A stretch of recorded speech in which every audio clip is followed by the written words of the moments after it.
সম্প্রতি বিভিন্ন বিজেপি শাসিত রাজ্যে বাংলাভাষী পরিযায়ী শ্রমিকদের একাংশকে হেনস্থা করার অভিযোগ উঠেছে, যার প্রতিবাদে সরব হয়েছে রাজ্যের শাসক দল তৃণমূল কংগ্রেস। এমনকি নির্যাতিত শ্রমিকদের পাশে থাকার আশ্বাস দিয়েছে রাজ্য সরকারও।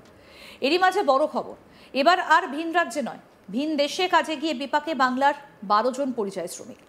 জানা গিয়েছে, ইরাকে কাজ করতে গিয়ে বাংলার 12 জন পরিযায়ী শ্রমিক প্রায় 8 মাস আটকে। তাদের মধ্যে নামখানা এলাকার 8 জন বাসিন্দা রয়েছেন। পরিবারের অভিযোগ, প্রায় 8 মাস আগে ভিসা শেষ হয়ে গেলেও তাদের পরিবারের লোকজনকে বাড়িতে ফিরতে দেওয়া হচ্ছে না, এমনকি তাদের বেতনও দেওয়া হচ্ছে না, ঠিকমতো খেতে দেওয়া হয় না। বাড়ি ফেরার কথা বললেই তাদের মারধর করা হচ্ছে। ইতিমধ্যে ইরাকে আটকে থাকা পরিযায়ী শ্রমিকেরা বাংলার মুখ্যমন্ত্রীর কাছে বাড়ি ফেরার আবেদন জানিয়ে একটা ভিডিও সামাজিক মাধ্যমে পোস্ট করেছেন। সেই ভিডিও সামনে আসতেই শোরগোল পড়ে গিয়েছে। ইরাকে আটকে থাকা পরিযায়ী শ্রমিক কি বলছেন দেখুন।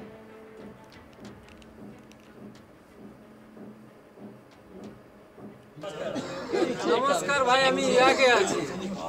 এখানে মানে ইউপি, বিহার, আন্ধ্রা, তেলেঙ্গানা, সব মাদ্রাজি, মানে প্রায় 4-5 স্টেটের লোক এখানটা ফেসে আছে। এবার আমার কাকদ্বীপ থানা, ওই নামখানা, আমার এখানে 15 লোক মতন আমার বাঙালি আছি টোটাল। মানে আসছি আজকে 3 বছর। আমাকে পাসপোর্ট শেষ হয়েছে, পাসপোর্ট লাগায়নি, রেনুয়াল করায়নি, ভিসা শেষ হয়েছে, ভিসা লাগায়নি, মেডিকেলের কোনো ব্যবস্থা নেই, তারপর খাওয়া দাওয়া ঠিক নেই। আজকের 7-8 মাসের স্যালারি ফেসে আছে ভাই। আমাকে এটিতে কোনো ঘরে ছাওয়া যাওয়ার কথা কইলে মার ধর বিভিন্ন রকমের পেশার দাটে, এটি আমাকে টোটালি ছাড়েনি ভাই। এর তরে মানে মমতা ব্যানার্জির কাছে রিকোয়েস্ট করব ভাই, তোমার কাছে রিকোয়েস্ট করব, যে কোনোভাবে যে কোনো পর্যায়ে আমাকে এখানটায় ঝান বেচেলে আমাকে এখান দিয়ে যাও, নাহলে আমাদের এখানে সব মরা পচা সব এক সমান হয়ে আছে, খাওয়া দাওয়া কিছুই নেই, সব এইভাবে পড়ে আছি। মা মরে যায়, বাপ মরে যায়, ছেলে মরে যায়, কোনো কথাই শুনেনি এখানটা। তোমার কাছে ভাই রিকোয়েস্ট, হাজার হাজার রিকোয়েস্ট। মানে এত লোক আছি, কত লোক আছি তোমার দেখো, মানে কোনো রাস্তা খুঁজে পাইনি। আর আমাকে এখানটায় এমন জায়গায় ঢুকাইছে, আজকে 3 বছর হইতে আমাকে কোনোদিন কিছু বার করেনি পর্যন্ত। এই করে ভাই তোমাকে জানাই রিকোয়েস্ট, তুমি মোটামুটি এখান থেকে যে কোনো পর্যায়ে আমাকে বার করে নিয়ে যাও মোটামুটি। জানা গিয়েছে 2013 সালের ফেব্রুয়ারি মাসে স্থানীয় একজন এজেন্টের মাধ্যমে নামখানার 8 এবং কাকদ্বীপের একজন বাসিন্দা ইরাকের একটা সংস্থায় শ্রমিকের কাজ করতে গিয়েছিলেন। তাদের 2 বছরের চুক্তিও ছিল, ভিসার মেয়াদও ছিল 2 বছর, কিন্তু মেয়াদ শেষ হয়ে যাবার পরেও তাদের আটকে রাখা হয় বলে অভিযোগ। প্রায় 8 মাস ধরে তাদের কাজ করিয়ে নিয়েও কোনো পারিশ্রমিক দেওয়া হচ্ছে না। বাড়ি ফেরার কথা বললেই তাদের মারধর করা হচ্ছে বলে অভিযোগ। পরিযায়ী শ্রমিকের মা জয়তুন বিবি কি বলছেন শুনবো। এজেন্ট ওখানে ভালো, মানে ওখানে ভালো স্যালারি দেবে বলে এজেন্ট পাঠাইছে ওখানে আমার ছেলেকে। এখানে খুব ধার দেনা করে গয়নাগাটি বন্ধু সুন্দর দিয়ে ওখানে পাঠানো হয়েছে আমাদের সংসারে আর 10 জন খাইতে। আমার ছেলেকে প্রচুর কষ্ট দুঃখ করে মেহনত করে আমাদের সংসারে আমি পাঠাইছি। এবার আমার ছেলে ওখানে যে মানে 3 মাস স্যালারি দেয়নি, 3 মাস স্যালারি দেয়নি। তারপরে আমাদের এখানে খুব ধার দেনা, মানে খুব দুঃখ কষ্ট করে সংসার চলছে। বাচ্চা কাচ্চা এখানে খেতে পায়নি, প্রচুর কষ্ট হচ্ছে।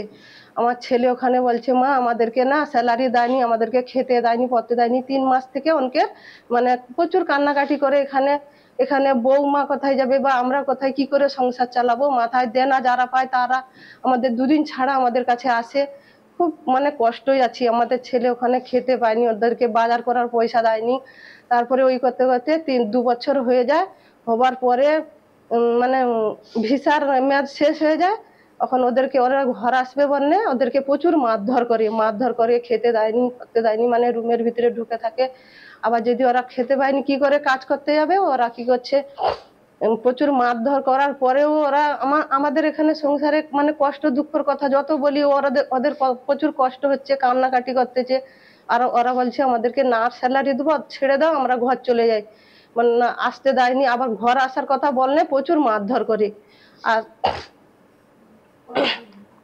তারপরে হ্যাঁ, ছেলের সঙ্গে মাঝে সাঝে কথা বলতে দেয়নি, তাদেরকে রিচার্জ মারতেও তো পয়সা কড়ি পায়নি।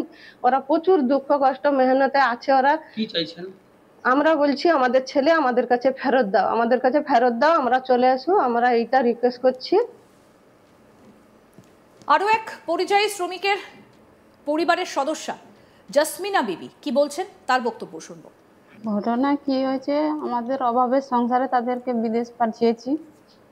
টাকা পয়সা ওইখানে যা গেছে, তো স্যালারি 3 মাস দেয়নি। ওইখানে বলছে তারপর 3 মাস ওদের স্যালারি দিয়েছি। তারপরে আজ 3 বছর হয়ে গেছে, তাদেরকে ঘর পাঠাচ্ছে না, স্যালারি দিচ্ছে না। স্যালারির কথা বললে মারধর করছে, খাওয়া খরচা দিচ্ছে না, তাদেরকে পেটে ভাতে ওখানে রেখেছে। মানে কোনো বললে মারধর, পিস্তল দেখাচ্ছে, মারধর করছে, কাজ কাম না যদি করছে মারধর করতেছে। কোনো বলতে পারছে না, তারা যে বাড়িতে আসবে বলতে পারছে না যে আমার বাবার অসুখ বা ভাই বোনের অসুখ, বলছে যে রিপোর্ট বি দেখাচ্ছে, ওখানে বলছে না, কোনো বলছে না, না বাড়ি পাঠাবে বলছে, না স্যালারি দিচ্ছে। মানে তাদেরকে এমন রেখেছে, মানে সে বলতে পারে মানে বলতে গেলে আমাদের যে কি হচ্ছে সেটা আমরা বলতে পারবো না। মানে এমন মারধর বি করছে, কাজে তো যাচ্ছে যে মানে না কাজে যাচ্ছে বি মারধর করছে, স্যালারির কথা বললে বি মারধর করছে তাদেরকে। কতদিন বিদেশে আছে? এই 3 বছর হয়ে গেছে। ক বছরের ভিসা নিয়ে গেছে? 2 বছরের ভিসা নিয়ে গেছে, তা তো 2 বছর পুরাতে 1 মাস বাকি ছিল, পাসপোর্টের ডেট শেষ হয়ে গেছে। আবার সে যে 2 বছর হয়ে গেছে, আবার 8 মাস হয়ে গেছে, মানে পাঠাচ্ছে না বাড়িতে। যখনই কাগজ জমা দিয়েছে পাসপোর্টে অফিসে জানিয়েছে যে আমার পাসপোর্ট তো শেষ হয়ে গেছে, আমি তো বাড়ি যাব, আমার 2 বছর শেষ হয়ে 8 মাস হয়ে গেল, তা আমি বাড়ি যাব, আমাকে বাড়ি পাঠান বা কোনো করে। হ্যাঁ, বাড়ি যাবে বলে আজ 8 মাস হয়ে গেল, তখন বাড়ি তাদের পাঠাচ্ছে না। কোম্পানি, হ্যাঁ কোম্পানি আটকে রেখেছে তাদেরকে। আপনাদের সঙ্গে কথা হয়? হ্যাঁ কথা হয়, সারাদিনে 1-2 বার কথা হয়। কথা বলে কান্নাকাটি করছে? হ্যাঁ, খুব কান্নাকাটি করছে, তাদেরকে তো খেতে দিচ্ছে না। তাদের যদি মারধর করে আমাদেরকে কি জানাবে, তাদের তো আমাদের চেয়ে বেশি তাদের কষ্ট। মারধর করছে। কোন দেশে গেছে? ইরাকে গেছে। কি চাইছে না? কি চাইছে না, স্যালারি পাচ্ছে না, খাবার পাচ্ছে না, সেখানে খাবার খরচা দিচ্ছে না, তাদের খেতে পাচ্ছে না। সারাদিনে 1 কেজি করে চাল দিচ্ছে, 1 কেজি করে আটা দিচ্ছে, ওগুলা কি খেয়ে তারা অতজন খেতে 1 কেজি করে চাল কি খেতে পারবে তারা? কি চাইছে না? তাই এই পরিস্থিতিতে ভীষণই উদ্বেগে ইরাকে আটকে থাকা পরিযায়ী শ্রমিকদের পরিবারের সদস্যরা সরকারের কাছে সহযোগিতার আবেদনও জানাচ্ছেন তারা। পরিযায়ী শ্রমিকের স্ত্রী মাসুদা বিবি কি বলছেন শুনবো। সমস্যা, আমার স্বামীকে নিয়ে, আমার স্বামী গেছে ইরাক বাগদাদে, 2 বছরের ভিসা নিয়ে গেছি। ওনাদের হয়ে গেছে 2 বছর 8 মাস, পয়সা করে ঠিকঠাক দিচ্ছে না।